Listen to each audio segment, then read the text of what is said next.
Me käime kursusel ära, saame teadmised ja kogemuse.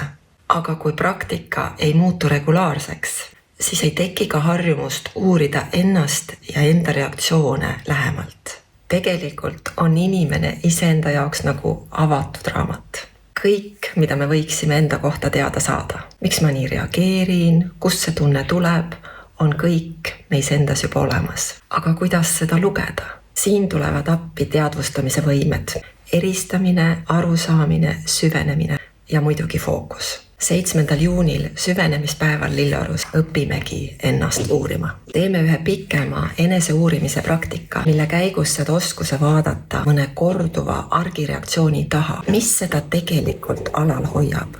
Milline osa sinus on olnud takistuseks, et see saaks lõpuks ometi vabaneda? Minu kogemusel võib seal taga olla midagi väga õrna, aga väga töökindlat. Midagi, mis on tõesti avastamist ja vabastamist väärt. Seda me 7. juunil teemegi. Lisaks jääb ruumi vaba aja ja vaiksete hetkede jaoks, et jalutada kevadsuvises Lilleorus, kohtuda teistega, teha oma praktikat, jagada taipamisi ja nautida Lilleoru legendaarset taimetoitu.